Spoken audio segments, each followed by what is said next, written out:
The other question. All right, so to start with, we have our summary from last time for Genesis 3 and 4. We've already placed our summary for Genesis 1 in the bucket.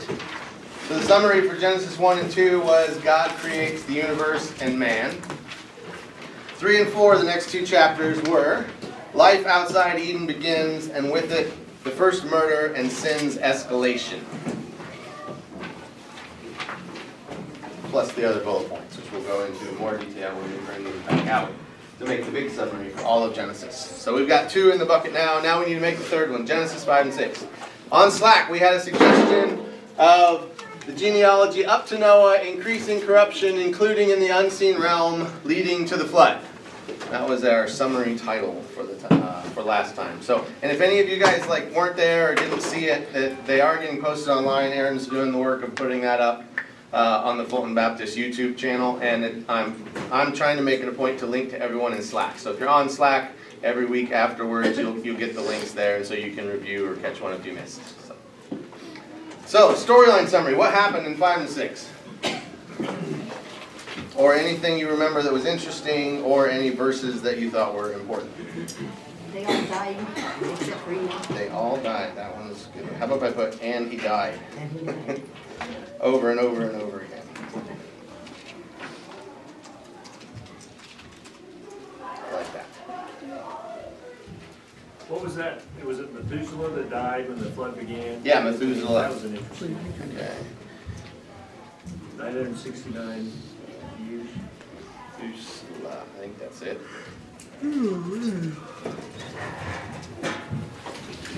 Okay. He was the oldest man that ever lived. Imagine that. Anything else you guys remember from last time? The naming of Noah. Naming. Okay, very good. What else? We had the unseen realm last time. We had Nephilim, we had sons of God, right? Dug into the weird verse. I get to put that one there.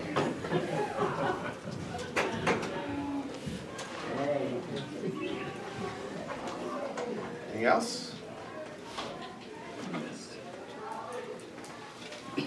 Okay, we're saving it. Today, at long last, we are finally going to put all the Bibles in the buckets. I tried to just build anticipation by not doing it every week. So now we're finally there. So I wanted to, remember the way I sold the course originally was we were going to look at the Bible through a telescope instead of a microscope. Now my version of a telescope, you may have expected that what we would do here is I would just summarize 10 chapters of the Bible in a half an hour while we're here. And we could do that. But my view of a telescope is that there is a big night sky, and the telescope is zooming in on something, but you're still zooming back out. And so this overall storyline, this is our zooming back out. We're going to read through this thing while we're constantly coming back to the zoomed out version. Where are we in this story? So that then as you are remembering these things, remember we're trying to load this stuff up in our head, these buckets become the broad categories at the top of your mind that you should be able to remember in sequence. This is the basic stuff that happens. But we've read through it enough that you can zoom in your mind to that part then. And so you don't just remember that there were kings in Israel, you can come back in and remember a couple of the kings or something, like what was the important part about the kings. So that's what we're going for with this. We already started last time. The first 2 buckets, we learned there was a lot that happens in Genesis 1. So the book of Genesis up through chapter 11 is on bucket number 1, which I call the beginning. It's from whenever the world was created to 2000 BC, and it covers the creation, the fall, the flood, and the Tower of Babel. And at the end of chapter 11, which we're going to finish next week, the nations have been created, and we've moved into the one nation that God chose. And so that's just, I don't know how many millions or thousands of years that is, but that's just these first few parts of Genesis. The rest of Genesis is the people that God chose. That's why I'm laying Genesis on top of these 2 buckets. And so that's Abraham, the Hebrews, Israel, and Egypt, right? That's what happens in the rest of Genesis. It's kind of how we got to the nations of Israel and how they ended up in slavery in Egypt to get ready for the Exodus, the third bucket. So this happened about 1400 BC. to about 1050 BC. So this timeline over here, we're going to kind of walk through it as we go through here. The beginning of the timeline here starts at Abraham. So I'm just going to put these stickers as we go through. And so Abraham's over here. Abraham, the last half of Genesis, or the last 2/3 of Genesis, essentially is this bucket right here. And then we move into the Exodus. So we get down to this point here where Joseph rises to power in Egypt here in 1884 BC. And the Israelites are slaves in Egypt. We don't exactly know the dates that those happened, but then finally Moses comes on the scene right here. And so when Moses comes on the scene, that's when we jump over into the Exodus. Does anybody know why God said the Israelites had to stay in Egypt for so long? Why they couldn't leave and go out to the Promised Land earlier? Anybody remember? The sins in Canaan to get to the point where they were going to get what they deserved. Very good. He said that Canaan had not yet reached maximum evil.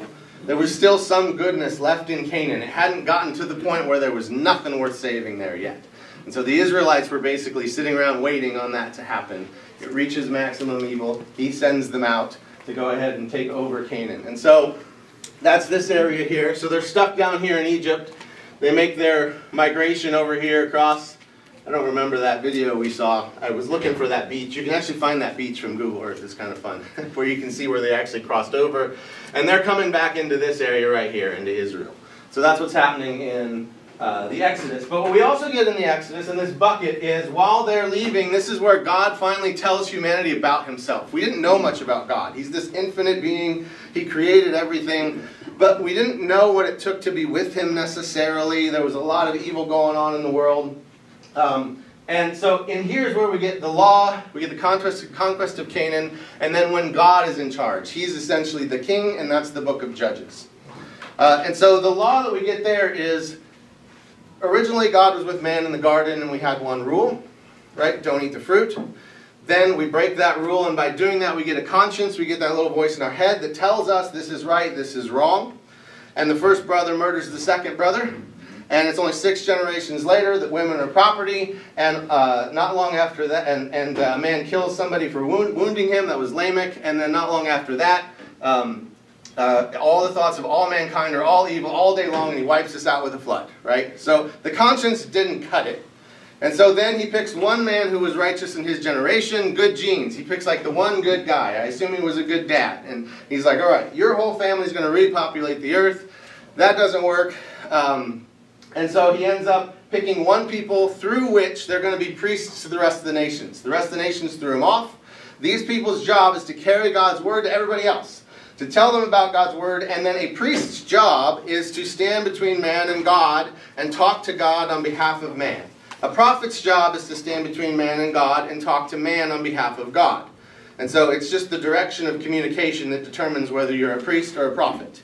So he created the priests so that God could have a space on earth to live, and the rest of the nations could inquire from him if they wanted to. And so that's what all the law was about. The law was about teaching us about God so we know what it takes for us to live with God. And what it takes is blood. It takes the cleansing of sin. God won't be where sin is. And if we don't do the rituals that cleanse the area where he's going to sit from blood, he won't sit there. And so that created the tabernacle and the place that God, in this big pillar of cloud and fire, rode along with the people. And so that was the other 4 books of the Torah. But then we get there, we ended Judges. I'm sure hopefully you guys all remember by now the end of Judges, how awful it is, and how the ultimate description of evil in the Bible was that there was no king in Israel in those days, and every man did what was right in his own eyes. And so then we start the storyline of the kings. And so then we get, you know what, I didn't put the rest of these in. Joshua Judges was still here. Those go in that bucket. That finishes the conquest. We start the kings. And then we get Ruth in 1st and 2nd Samuel. And so Ruth is kind of the story of David's grandma, or great-grandma, I think. The king that essentially becomes the good king. And 1st and 2nd Samuel is how we get from the first king that God picks, Saul, through David, roughly through to Solomon. Solomon kind of overlaps the beginning of 1 Kings. But these are like the good kings, okay? Now, they also give us the poetry. So it's generally at that time that Psalms, Proverbs, Ecclesiastes, Song of Solomon, these guys in the middle, that's when those are written as well.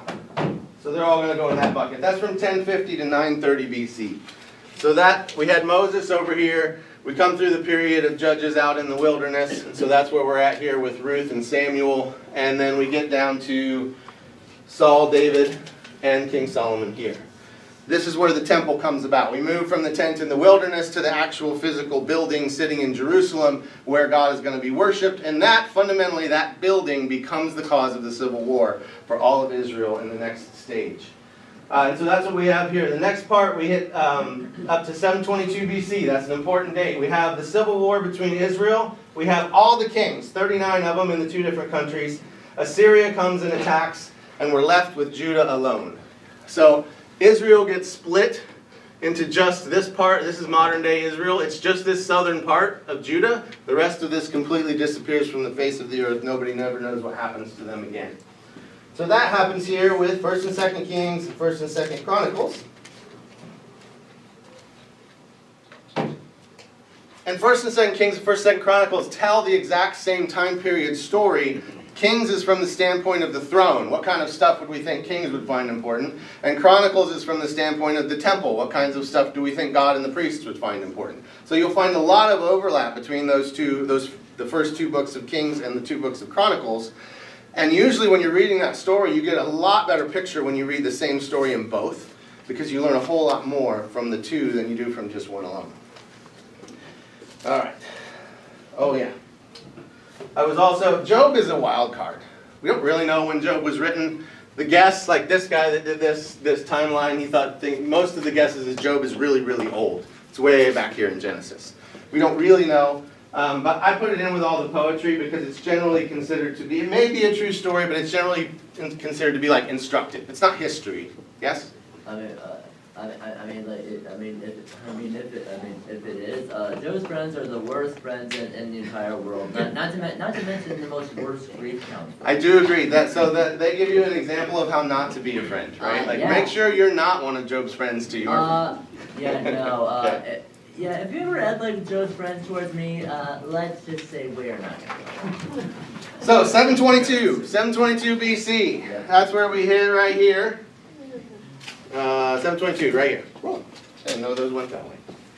We're right at this point. We had the kings. There's the civil war between them caused by Rehoboam being an idiot, Solomon's son, and making all the guys in the north angry. And they flood. They flee, or they go off. The other 10 tribes disappear, leave the southern half, and then Jeroboam, son of Nebat, is the guy who leads them. God put him in that place. And Jeroboam, son of Nebat's first realization is, if all of the people up here 3 times a year have to go to our mortal enemy in Israel at Jerusalem at that fixed temple in order to worship God, because that's what God commanded, I will not have a kingdom very long.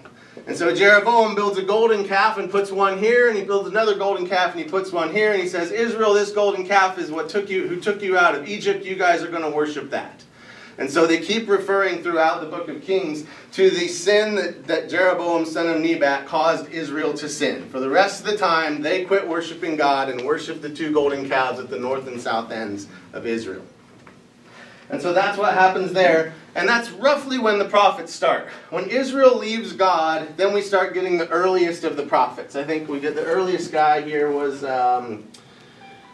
Jonah. So Jonah is the first guy. So God sends Jonah. Where does he tell Jonah to go? Nineveh. Nineveh is the capital of Assyria. This big one right here. Okay? And Jonah says, I don't want to go. I hate these Syrians. Those guys are terrible. If I go, I'm going to tell them that they're sinning, and I'm going to do what you said, and they're going to repent, and then you're going to bless them. And so I don't want to go, because I hate those guys. I want you to kill them. That's what Jonah said. And so that's why he didn't go to Nineveh. But eventually, God prevails, dying in the middle of a giant fish in the ocean tends to do that to people. And so he goes, and they do repent. And that's not long before 722 BC. And so when they do repent and God blesses them, that's when the Assyrian Empire goes from a little thing to a big thing. And he uses that Assyrian Empire that he raised up to come and completely destroy the northern half of Israel. Judah down here happens to have a good king at that time, Hezekiah. And as he's coming down through, Hezekiah actually starts sacrificing to God, praying. All the people are terrified because Assyria is on their way to Egypt, right? They've got their sights set on Egypt. They want that green spot right there. And so they pray, though, and overnight God kills 185,000 of the soldiers that are camped outside the city. And Assyria turns around and goes back with their tail between their legs. And so that's what happens. 722 BC is essentially when that northern Israel got completely wiped out. Also, by the way, Jonah was probably not the greatest prophet to send. I don't know if you can say a great prophet or a worse prophet. We tend to bucket them into major prophets and minor prophets, but that's solely by how much they wrote. Okay, the major prophets wrote long books. The minor prophets wrote short books. Well, like I said, It's all right, Steve. We'll get there. Sorry. All right. So anyways, now we head into the time where there's only Judah alone. And so that's the end of this book, is Judah alone. And God keeps warning them. They, of course, didn't learn anything from Israel. And they keep getting bad kings. Manasseh, the son of Hezekiah, is one of the worst. And it doesn't take too long before Babylon has conquered the Assyrian Empire, because God punishes Assyria for being so awful after that. And Babylon comes up, takes this, they have their sights set on Egypt, and when they come down through here, they actually do defeat Israel, because Israel's not following God at that point. And so that is where I put all the prophets. So all the prophets are Isaiah, Jeremiah, Ezekiel, Daniel, Hosea, Jonah, Zephaniah. Where did Malachi go? I'm not sure where Malachi went. I dump all the prophets in that bucket because essentially leading up to Babylon, and then while they're in Babylon and after they get back from Babylon, is when all the prophets show up on the scene to be telling people what they're supposed to be doing and trying to bring them back to God. There we go. Now it's getting easier. So at the end of this bucket, they finally come back. The temple's fully destroyed at this point. The temple's gone. They took every stone out of there. It's gone. It didn't get destroyed the first time. That was in 596 BC. And then in 586, that's the most important one. The second time Babylon comes back to Israel, they just cart everybody off but Jeremiah and just a couple hundred people. Everybody else is left, is out of there. And then they're stuck in Babylon for about 70 years. And so all the prophets are operating at that time when Israel's in that great distress and they keep falling away from God and so on. But then eventually they get to come back. And so you get Nehemiah and Ezra, two completely different characters, them coming back from Babylon to rebuild this temple and to rebuild Jerusalem. So that's what goes on here. We get the second temple. But at the end of Ezekiel, or not at the end, chapter 28 of Ezekiel, 14, I don't remember exactly. It's either 14 or 28. There's this little phrase in there where Ezekiel saw the glory of God picking up out of the temple. And it says it had been there since the days of the Israelites in Egypt. And he went out west over the Mount of Olives and essentially was never seen again. And so the pillar of cloud and fire sat in that place that everybody had cleansed for God to sit until that happens in Ezekiel, and he never returns until Christ returns to the temple in AD 30, I think, when Christ is there. God does not come back until that point. So they rebuild the temple, they reinstitute the sacrifices, and there's this funny little part in there where the people who had seen the temple before, the old-timers that made it back, they cried when they saw the new temple because they remembered how wonderful the original temple was. And all of the new people were rejoicing and screaming and yelling and partying that, oh, the temple's back, this is great, we're coming back from Babylon, it's amazing. And the old people were crying so loud, it said that you couldn't tell the crying from the screaming. And so it was just huge thousands of people making massive amounts of noise that they can't decide if the temple's great or if the temple's awful. The temple wasn't particularly good at that point. It wasn't until we get to Herod the Great, about 60 years before Jesus comes, that he does a temple renovation to bring in all the tax revenue and makes it 16 stories tall and massive, and that's the temple that Jesus comes back to with Rome. So, after they return and we get through the end of Ezra, all the prophets end at Malachi. There's what I'm calling the lost years. The lost years are 430 BC at the end of Malachi to 0 BC when Christ comes. Nobody talks anymore. We have no more scripture from that period. We have a lot of writings from that period. In fact, a lot of the Jews spent a lot of time trying to understand some of those weird verses that we saw. So that's the period of time when like the book of Enoch was written. There's a lot of different Sumerian texts that came from that period of time where the Jews were trying to figure out the unseen realm. And so that's what happens here. The reason I included it as a bucket is that Daniel predicts everything that happens in this time period, or everything important. So when you're reading Daniel, if you don't know the history of what happens in the lost years bucket, Daniel makes no sense at all. It's just really confusing. But the main things that happen here, you had the Greeks. The Greek Empire, if you remember, like went this way and took over the Persian Empire with Alexander the Great. They actually institute a common language on this whole area so that now when we write the New Testament, we actually have a language we can write it in that everybody can read it and it get distributed. It was called Koine Greek or Common Greek. And then Alexander the Great dies. He has 4 generals. That's the four hills, or I don't remember exactly what they were in Daniel. So in Daniel there were 4 things, I don't remember exactly, that were going to essentially take over after Alexander the Great. And one of them was Seleucus, the general Seleucus. He gets the area that includes Israel, and so the kings that come from Seleucus and after him are called the Seleucids. And so you get the Seleucids. One of those kings is Antiochus Epiphanes IV, who in 167 BC sets up an altar to Zeus in the middle of the new temple that had been built, and sacrifices pigs on God's altar, which pigs were an unclean animal, right? So that makes all the Jews mad. There's a group of people called the Maccabees at that time, and they foment a revolution, and they actually win and take it back, and they reconsecrate or rededicate the temple in 164 BC. So that was the triggering that caused the temple to come back to be rededicated to God, so that it was back doing the things it was when Jesus actually came. Roman Empire comes around about 70 BC. And then actually I had on here, Herod expanded that temple to 16 stories under the Romans in 20 BC, so about 20 years before Jesus got there. So that's the history leading up to that point, and then we get to the New Testament. So then we have the life of Jesus, Christ's birth, death, and crucifixion, and resurrection, and then we have everything the apostles did after he came back. So that starts at Acts. It goes through the rest of the New Testament. And then, the last one I have, from 70 AD, about the end of Acts, the end of the Apostles, those kinds of things, until the end of history. That's what Revelation covers, right there. So these are the buckets of the entire storyline from start to finish. That's the general story that happens, and that's what we're going to be going through as we go through the Bible here. So with that, now we're going to jump into the flood. Unless you guys have any questions while I'm switching over. No? All right. I thought I'd put up a picture of the ark behind me while we're talking about it. Hey, Aaron, real quick.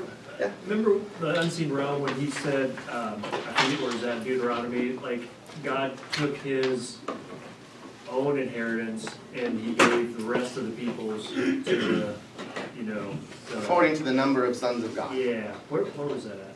Deuteronomy 32. Okay, I just thought that was very interesting. Yes, it is. And that one is one that if you don't know the other sons of God, that one has a little bit of controversy around it because the King James Version translated that as the sons of Israel because they went off of the Masoretic text. I just thought it was interesting, like how did he decide on Abraham? So, well, that's how he chose. He chose his. Yeah, that actually is a key part of Judaism's theology, is that God didn't pick Abraham for any particular reason. That they hold that strongly to try to prevent tremendous national pride. Like they don't want to get to, the idea of it theologically was we don't want to consider ourselves better than the rest of the peoples. We weren't chosen because we were awesome. We were chosen to do a job. And so that's important, that he didn't really choose Abraham for a reason. Unlike Noah. Noah he chose because he was a good man in his generation. He just said, I'm picking these people. They're mine. He doesn't say why. Okay, so Genesis, back to Genesis. We're going to start back at the beginning of what I'm going to call the beginning of the flood story, Genesis 6, because we didn't do very much of this last time. And we're going to start at verse 11. So we open our Bibles there. When man began to multiply on the face of the land, and daughters were born to them. Oh wait, I'm sorry. 11. I'm in the wrong spot. Now the earth was corrupt in God's sight, and the earth was filled with violence. And God saw the earth, and behold, it was corrupt, for all flesh had corrupted their way on the earth.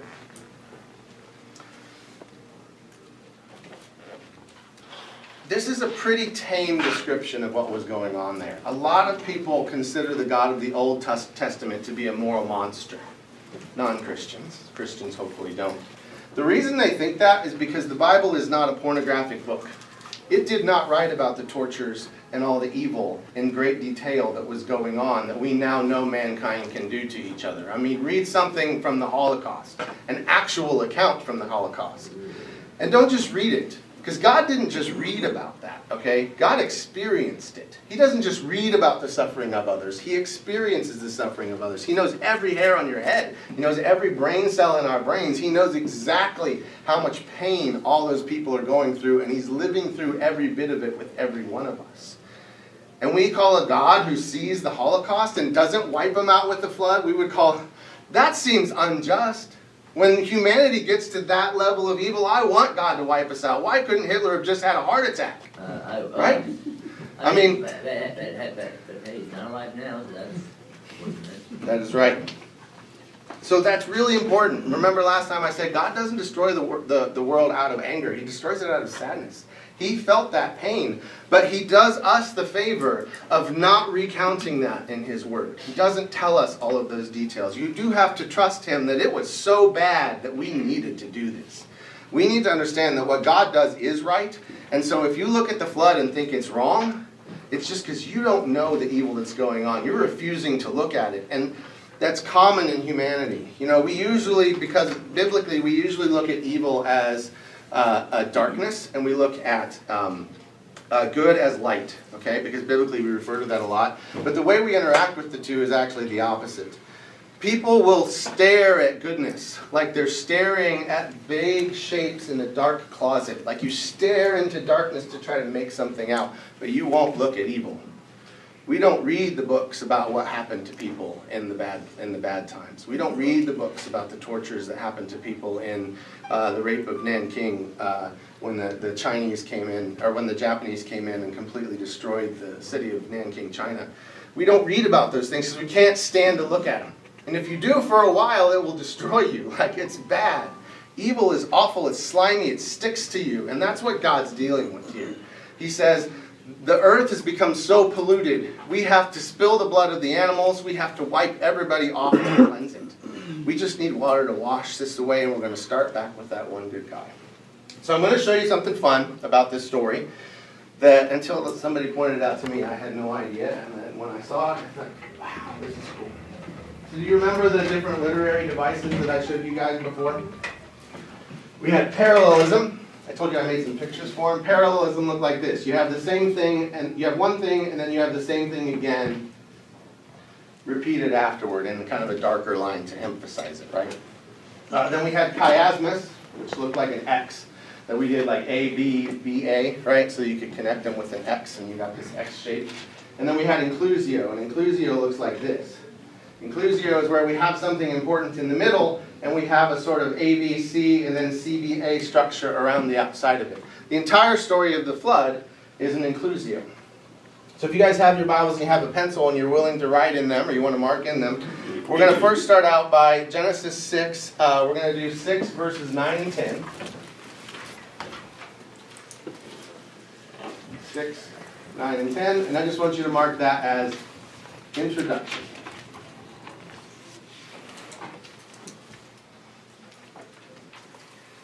And then Genesis 6, verses 11 and 12 is, we're going to call this A. We'll put an A beside it. And this is violence in creation.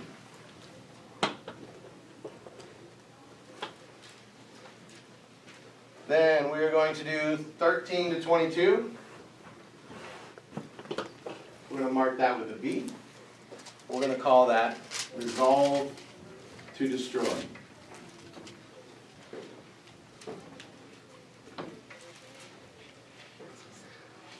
And then we're going to do chapter 7, verses 1 to 10.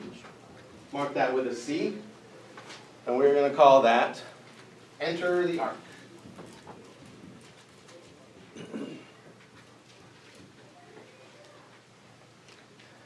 And then we will do 11 through 16, and we're going to mark it with a D. We're going to call that one, the flood begins.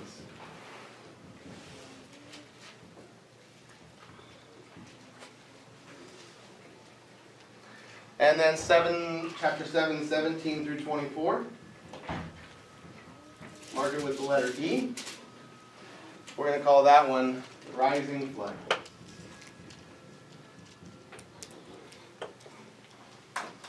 This is our story to this point. Now we're going to jump over here, and we are going to do chapter 8. So at the end of chapter 7, we're done with that direction of the story. Chapter 8, verses 1 to 5. You're going to mark that E prime. We're going to call that Receding Flood. So we have Rising Flood, Receding Flood. Then we're going to do 8 verses 6 through 14. We're going to call that D prime.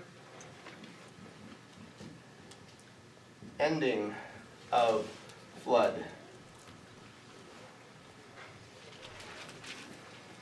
Then we'll do 8, 15, and 19. We're going to mark that with a C prime. We're going to call that Leave the Ark.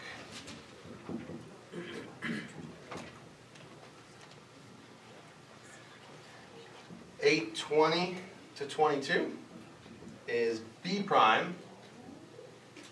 We're going to call that Resolve to Restore Order. And then we're going to do chapter 9, verses 1 through 17. We're going to call that A prime. And that is Peace in Creation.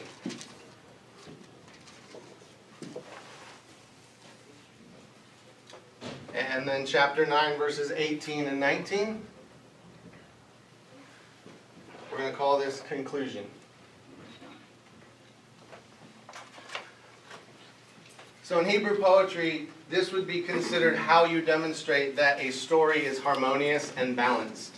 That they were intending to do an inclusio here. We went this direction, introduction, conclusion. Violence in creation, peace in creation. Resolve to destroy, resolve to restore order. Enter the ark, leave the ark. The flood begins, the end of the flood. The rising flood, the receding flood. It's a perfect inclusio structure, a perfect marriage structure throughout this whole story. And just in case you think I may be stretching, look at chapter 7, verse 4. I want you to pick out all the days. Chapter 7, verse 4. It says 7 days. Chapter 7, verse 10. It says 7 days. Chapter 7, verse 17. It says 40 days. And chapter 7, verse 24. It says 150 days. Now if we just keep right down going through the text, chapter 8, verse 3, it says 150 days. Chapter 8, verse 6, it has 40 days.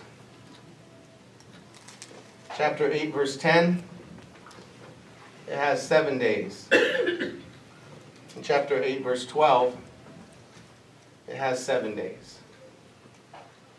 So not only are the themes of the story an inclusio, but all of the time periods are a perfect inclusio throughout the whole text. So this is what the Hebrews are trying to communicate, and I'm hoping you see this as, wow, that's really kind of beautiful. That would be hard to do. Not only was the story written this way, but God architected history this way. That there's design to this, right? There's effort to this, and when you're reading it and it seems a little repetitive or something seems a little off, recognize that it's probably one of these mechanisms going on behind the scenes. So that's the story we are getting into.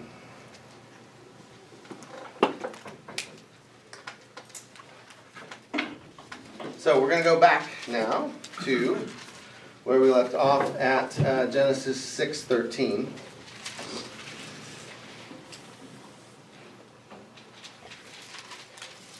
And God said to Noah, I have determined to make an end of all flesh, for the earth is filled with violence through them. Behold, I will destroy them with the earth. Make yourself an ark of gopher wood. Make rooms in the ark and cover it inside and out with pitch. This is how you are to make it. The length of the ark, 300 cubits. Its breadth, 50 cubits. Its height, 30 cubits. Make a roof for the ark and finish it to a cubit above, and set the door in the ark in its side. Make it with lower, second, and third decks. For behold, I will bring a flood of waters on the earth to destroy all flesh, in which is the breath of life under heaven. Everything that is on the earth shall die. But I will establish my covenant with you, and you shall come into the ark, your sons, your wife, and your sons' wives with you. So the first thing I always thought was weird is, why didn't Noah say, God, what's an ark? There are actually 3 arks in the Bible. Does anybody know what they are? This one. It's one. The Ark of the Covenant. The basket that Moses is in the river that his mother puts him in, that little basket is called an ark. And what's the third ark? Ark of the Covenant. Ark of the Covenant, that is right, where we put the law of God and it travels around with the people. An ark is a vessel that doesn't have a motor. It's steered by God. An ark is a box steered by God. And so what he has told Noah to make is something that I'm going to steer. I am going to take care of this thing. You aren't going to have to worry about it. You got to make it. You got plenty of time, but you better get on it. But that's what an ark is. Also, covenant. This is the first covenant that God has made with Noah. Covenant is important. Covenant is a contract, okay? A contract with God will not be broken. When God says, I'm going to make a covenant with you, it doesn't happen often in history. This is a big deal. It means you can count on this happening, and that's exactly what Noah did. Noah counted on this covenant. He said, God made a contract with me. I am going to live up to my end. Some of the covenants don't have conditions on them. God just says, I'm going to do this, I promise. But you can always trust his promises. All right. Now you notice God could have, in response to this, to the evil of mankind, he told Noah to build an ark and I'm going to wipe out the earth. He could have removed free will, right? He could have just said, evil's not worth it. Right? I'm going to take away your ability to choose because I gave it to you and look what you did with it. He didn't. He just picked Noah and he started over again on the same planet, basically. So we're going to go to 6:19. Chapter 6, verse 19 now. Just picking up where we left off. And of every living thing of all flesh, you shall bring 2 of every sort into the ark to keep them alive with you. They shall be male and female. Of the birds according to their kinds, and of the animals according to their kinds. Of every creeping thing on the ground according to its kind. 2 of every sort shall come into you to keep them alive. Also take with you every sort of food that is eaten and store it up. It shall serve as food for you and for them. Noah did this, and he did all that God commanded him. Then the Lord said to Noah, Go into the ark, you and all your household, for I have seen that you are righteous before me in this generation. Take with you 7 pairs of all clean animals, the male and its mate, and a pair of all the animals that are not clean, the male and its mate, and 7 pairs of the birds of the heavens also, male and female, and keep their offspring alive on the face of all the earth.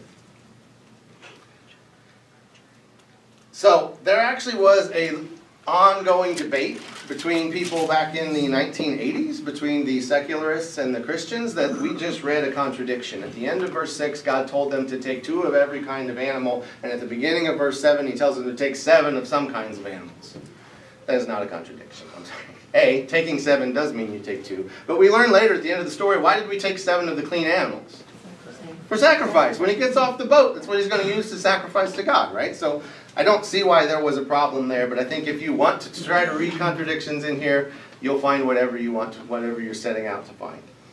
Another interesting thing, though, is that there are clean and unclean animals before the laws in Leviticus. That prior to this point, there are clean and unclean animals. And actually, if you go all the way back, Abel was a raiser of animals, right? Like God doesn't give us the commandment that we can eat meat until after the flood. But Abel raised animals. Clearly people were eating meat at that time, and Abel was killing them and sacrificing them to God. So there was clean animals right from the very start. And that's the ones that God said to take 7 of into the ark. Now, remember when I said in Genesis 1 that your brother's stumbling block is the idea that somehow science disagrees with Genesis 1? The other thing that their stumbling block is around is the story of Noah's Ark. This happened to me in the Netherlands. I was giving a talk. I was with another professor from UC Davis, actually in California. He was with me for about 3 days. We're sitting at dinner one night, and I'm eager to let people know I'm a Christian, especially in the middle of, Satan's territory in Amsterdam. And he just looks at me like he has never met, the look on his face was, I have never met someone who actually would admit to being a Christian. And the first thing he says to me is, do you really think that there was a flood that wiped everything out and all the animals were on a boat? And I must admit, I'm very sorry to say, you're thinking I'm going to say, well, no, I didn't say that. I just didn't have a good answer for the guy. It was really kind of a shame for me. My answer was, well, it didn't wipe out all the animals. The fish were still there. They lived in the water, right? So I tried to steer it to a different part of the conversation, but I was not well prepared for this, okay? The answers in Genesis, people do a great job of going over the flood stuff. So first of all, you think the animals won't fit. It seems to your head the animals won't fit. But first of all, it's only land animals and birds. It's not everything. Second, it's only kinds of animals. It's not every single species of animal, right? And so if you work out the numbers, the people who have worked out the numbers, the ark was large enough to hold about 450 semi-trucks, okay? By contrast, on my farm, all 4,000 of my cattle will fit in 114 semi-trucks, okay? There's only about 7,000 animals that had to fit on the ark, and only about 100 of them are of any size at all. Most of them are the size of squirrels or smaller. There was plenty of room on the ark for every kind of animal that existed on the earth. Kind, not species, but kind. I'm just going to say, if you haven't been to the Ark Encounter, the boat is a lot bigger than you think it is. Oh yeah, I've been to the Ark Museum. It's pretty great. Yeah, so I think that's a good one to go to, because then you can get a sense for how large this is. So yeah. I should have pushed back right then. It's like, well, it's not unreasonable. What I really should have pushed back with is sort of like you watch some animated movie and you pick out some part of the storyline that doesn't seem to fit. Do you ever do that? And then you're like, wait a minute. That is the most believable part of this entire movie. Right? The fact that we put animals on a boat is far more believable than a lot of the other miracles that happened in the Bible, right? The answer was, if you believe in science, if the science you're using to justify your skepticism requires a regular universe, right, that you have no basis for, why in the world would it be difficult for the creator of that universe to flood the world with water and put animals on a boat? That's the easiest part of all the miracles that God did. Okay, so that's part of it. Just philosophically, it's a contradiction. The other thing that I should have brought up is, you're sitting there just guessing that nobody should have, like this couldn't have happened. But there is a flood story in nearly every ancient culture that we have any history from. There's over 500 stories of a flood wiping out everything on the earth and saving one family or one man for the gods. But it's interesting if you look at the contrast between the Genesis story and the others. The others, the gods are capricious. The others, the gods don't save them because they're good. They save them because they're particularly pious. Or they save them because they're wealthy or powerful or handsome or something like this, right? God saves Noah because he was good. Because God cares about goodness and righteousness more than anything else. So the real question is, how do you explain nearly every single culture without coordination ending up with a flood story if a flood didn't happen? That's a much harder thing to explain. And so, for example, one of the most well-known ones is the Epic of Gilgamesh from ancient Sumeria. So there was a guy named Utnapishtim who got saved from the flood. The god destroyed the earth because the people were too noisy and they couldn't sleep. So they destroyed the earth, but the flood got out of control, and they couldn't control the flood, and they were all worried. And one of the gods had to deal with Utnapishtim, and so he had been saved. And then when Utnapishtim is saved, he sacrifices animals to those gods, and the gods are relieved because they were starving. They'd had nothing to eat until they finally came and sacrificed the animals. So the gods couldn't control all of nature, and they were dependent on people for their food. That's how the other epics go. All right. Man, we did not get through everything I was hoping to get through. So here's what we're going to do. I don't have that to do next time. Next time we are going to go through chapters 9 through 11. We're going to get to the end of Babel, and I'm going to finish the flood story, because actually I've already covered most of the stuff that we were going to cover in the flood story. So we'll pick up here where we left off last time, and we're going to get through to the end of chapter 11. I'm not going to read all the names that are going through all of those books. That's how we're going to speed through that a little bit. Okay. I put that on picture on Slack, So you can go through, that is really cool to go through. Oh, cool. Like, I've done that before, like you told me to do that, and that is really cool. It's worth the time and the effort to go, holy crap, how can we even write like that? Yeah, how would you write like that? Exactly.